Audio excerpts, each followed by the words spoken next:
नमस्कार दोस्तों स्वागत है एक बार फिर से आप सभी का नए वीडियो में। दोस्तों आज हम लोग इस सवाल को हल करेंगे। ये सवाल ऊंचाई और दूरी क्लास 10th का है। ऊंचाई और दूरी जिसको त्रिकोणमिति के अनुप्रयोग के भी नाम से जाना जाता है। इस तरह के सवाल बोर्ड एग्जाम में अक्सर पूछे जाते हैं। बोर्ड एग्जाम में इस तरह के सवाल 6 नंबर के लिए या फिर 4 नंबर के लिए पूछे जाते हैं। तो चलिए दोस्तों इस सवाल को हल करते हैं। बहुत ही आसान सवाल है। तो सबसे पहले यहाँ पर क्या लिखेंगे, सबसे पहले लिखेंगे हल। तो साथियों सवाल को पढ़ते हैं और चित्र बना लेते हैं, क्योंकि इसमें सबसे महत्वपूर्ण चित्र होता है। अगर आपने अच्छे से चित्र बना लिया तो सवाल आप आसानी से हल कर सकते हैं।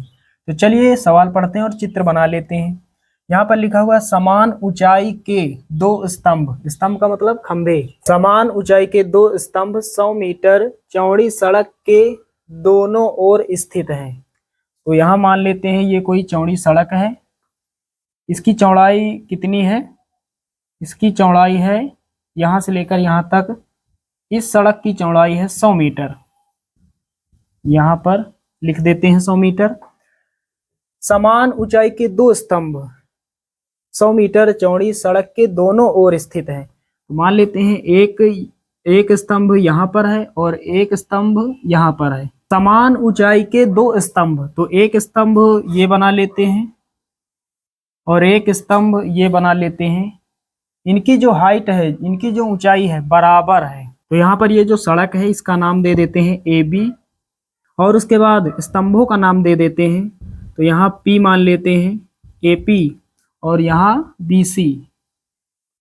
तो AB कोई चौड़ी सड़क हमने यहाँ पर मान ली जिसकी चौड़ाई 100 मीटर है, और AP और BC दो समान ऊंचाई के खंभे हैं।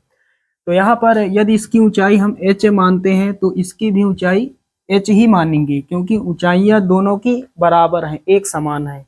चलिए अब सवाल पढ़ते हैं। सड़क पर स्थित बिंदु से स्तंभों के शिखर के उन्नयन कोण 60 अंश और 30 अंश है। तो मान लेते हैं यहाँ पर कोई बिंदु स्थित है यहाँ पर। तो यहाँ पर लिखा हुआ है सड़क पर स्थित बिंदु से स्तंभों के शिखर के उन्नयन कोण 60 अंश और 30 अंश है। स्तंभों के शिखर के उन्नयन कोण यानी इसके साथ कोण यहाँ पर 60 अंश और इस खंभे के शिखर के साथ ये जो कोण है ये बन रहा है 30 अंश। तो दोस्तों यहाँ पर बिंदु हमने एक माना, इसका नाम दे देते हैं M।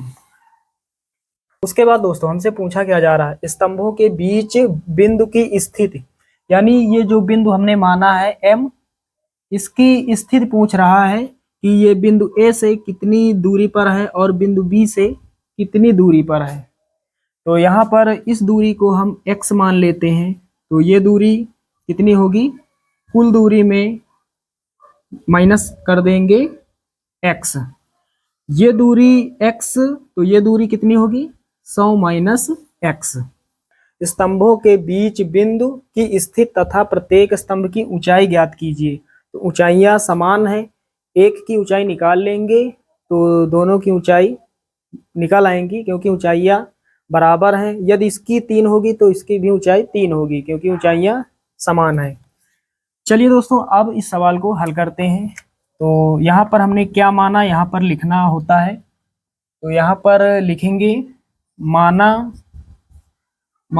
AB कोई सड़क है, माना AB कोई सड़क है जिसकी चौड़ाई 100 मीटर, जिसकी चौड़ाई 100 मीटर तथा और हमने क्या माना AP और BC तथा AP और BC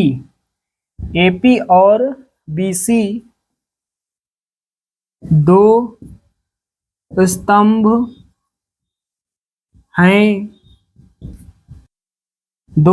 हैं जिनकी ऊंचाई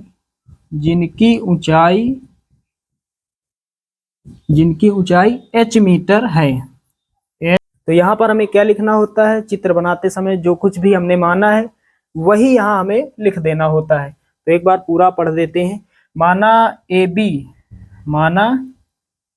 AB कोई सड़क है जिसकी चौड़ाई 100 मीटर तथा AP और BC दो स्तंभ हैं, दो खंभे हैं जिनकी ऊंचाई h मीटर है।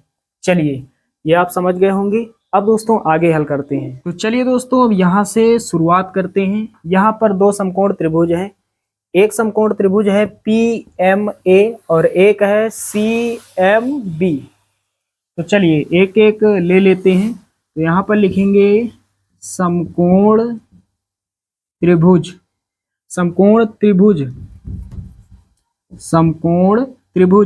PMA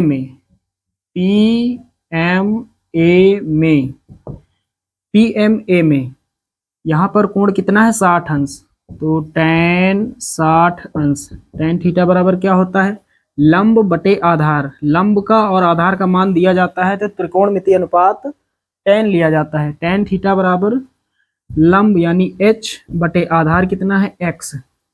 tan 60 का मान √3 बराबर h बटे x। तिर्यक गुणा करेंगे तो यहाँ पर x का √3 से गुणा होगा तो कितना हो जाएगा? √3 इंटू एक्स बराबर h। इसको हम मान लेंगे समीकरण 1। h बराबर कितना है? √3 इंटू एक्स। चलिए, ये आप समझ गए होंगे। यहाँ पर दोस्तों क्या लिखा है आप यहाँ पर समझ चुके होंगे। आप इसकी स्क्रीनशॉट भी ले सकते हैं क्योंकि इसको यहाँ पर हटाना पड़ेगा। चलिए दोस्तों आगे हल करते हैं इसको हटाकर। तो चलिए अब समकोण त्रिभुज CMB लेते हैं। तो यहाँ पर लिखेंगे अब समकोण त्रिभुज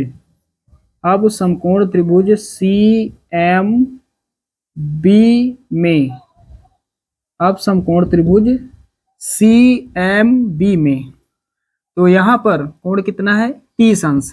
तो tan 30 अंश बराबर लंब बटे आधार।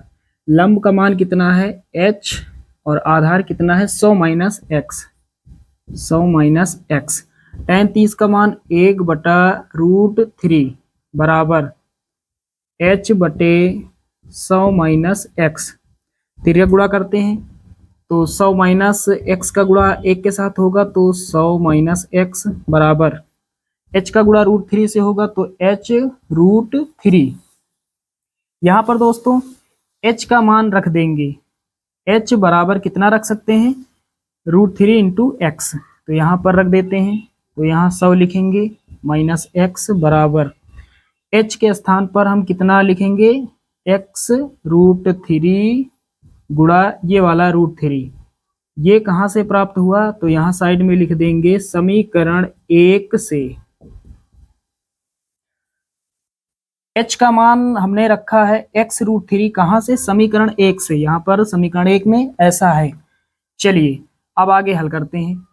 तो यहाँ पर कितना हो जाएगा? यहाँ पर हो जाएगा 100 माइनस x बराबर यहाँ पर √3 से गुणा होगा कितना हो जाएगा? 3 हो जाएगा। x को पीछे लिख लेते हैं। अब ये माइनस का x है उधर जाएगा, प्लस का x हो जाएगा। तो 100 बराबर 3x प्लस का x। 3x में एक x जोड़ेंगे 4x हो जाएगा। तो 100 बराबर 4x। 4 से काट देंगे, 4 1 के 4 और यहाँ 10 है। 4 दूना 8, 2 बचेगा 20 हो जाएगा। 4 पंचे 20। तो x बराबर कितना हो जाएगा? 25। x का मान हमने निकाल लिया है 25 और यहाँ लिख देंगे मीटर। तो यहाँ पर x है, x का मान हमने निकाल लिया है। तो यहाँ x का मान रखेंगे 25 हो जाएगा और यहाँ रखेंगे 100 माइनस 25 तो कितना मिलेगा? 75। यानी बिंदु M जो है वो A से 25 मीटर की दूरी पर है और बिंदु M जो है वो बिंदु B से 75 मीटर की दूरी पर स्थित है। चलिए अब दोस्तों हमें निकालना है h का मान, ऊंचाई का मान। तो क्या करेंगे? x का मान समीकरण 1 में रख देंगे। तो यहाँ पर लिखेंगे x का मान समीकरण 1 में रखने पर चलिए x का मान समीकरण 1 में रख देते हैं। अब यहाँ हल कर लेते हैं, तो इसको हटा देते हैं। यहाँ पर हल लिखा हुआ है शुरुआत से, तो यहाँ पर समीकरण 1 पहले लिख लेते हैं। समीकरण 1 है √3x बराबर h। तो x का मान हमें कितना रखना है? 25। x के स्थान पर 25 यहाँ पर है, तो √3 गुणा कितना x के स्थान पर 25 बराबर h। तो h का मान कितना हो जाएगा? 25 पहले लिख लेंगे, √3 पीछे हो जाएगा, तो h का मान कितना हो जाएगा? 25√3 मीटर, और यहाँ मीटर लिख देंगे बगल में। तो ऊंचाई का मान हमने निकाल लिया है। इस स्तंभ की ऊंचाई होगी 25√3 और इस स्तंभ की ऊंचाई होगी 25√3, यानी स्तंभ की ऊंचाइयां बिल्कुल समान है। तो साथियों, उम्मीद करता हूं कि ये सवाल आप सभी लोग अच्छे से समझ गए होंगे। चलिए दोस्तों, मिलते हैं अगले वीडियो में, तब तक के लिए जय हिंद।